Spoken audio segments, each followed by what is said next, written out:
Why are whiskey barrels made of white oak? Moonshine Life Group. By J.B. Wagonmaker. We all know that charred white oak is the best.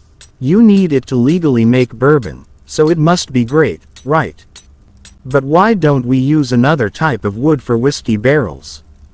After all, tight cooperage workers have used many types of wood to make barrels: red oak, chestnut oak, red gum, cypress, spruce, white ash, basswood, birch, and Douglas fir, and white oak. All these types of wood have always had different market costs and levels of availability to their buyers. A good cooper can turn any of them into watertight containers. And there is no arguing the value of wood containers. They are lightweight, maneuverable, incredibly strong, resistant to leakage and decay, and have the added benefit of not being affected by acids. When the whiskey market was establishing itself in the United States, the country had an almost inexhaustible number of resources at its disposal. It never occurred to American industries that they would ever face limits on lumber availability. So, the cooperage industry boomed. Europe, too, was thrilled to have a new source for staves.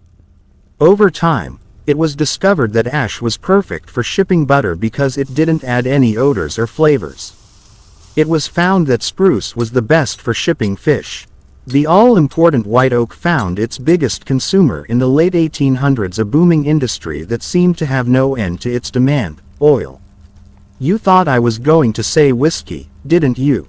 The oil industry chose the 42-gallon tierce as the standard barrel size for shipping oil in 1866. Even by the early 1900s, oil was by far the largest consumer of white oak barrels in the country. And yes, alcohol was in second place, but white oak has always been the best for transporting and storing liquids over extended periods of time. But the early 1900s finally introduced the concept of limited availability of lumber to the market. The levels that white oak was being consumed was unsustainable.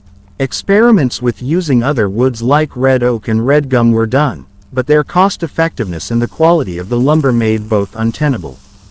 The lumber shortages also led to the idea that substitutions for wooden containers could be made.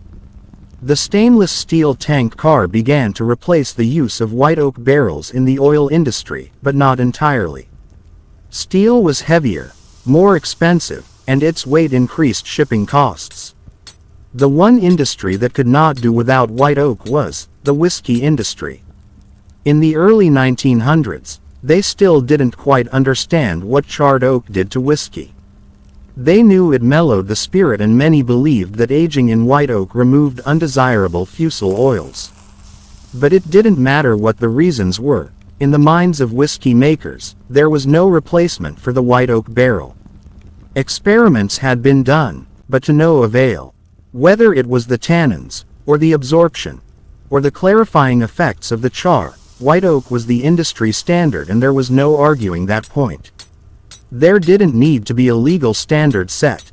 The industry set that standard for itself long before there was ever a government regulation demanding it. It never ceases to amaze me how horrible prohibition was. The cooperage business was massive. In just a few years, it was reduced exponentially.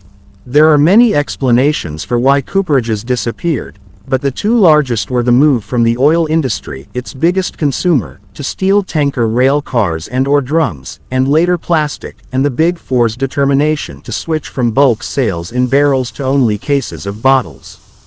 The powerful few could more easily control the industry by bottling and shipping their own products and by owning their own cooperages to suit their own needs.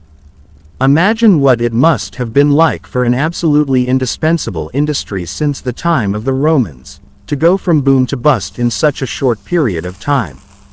We think of white oak barrels as being a tradition and an important part of making whiskey, but we barely begin to grasp just how much upheaval the cooperage industry has endured in the last century. Thanks to J.B. Wagonmaker.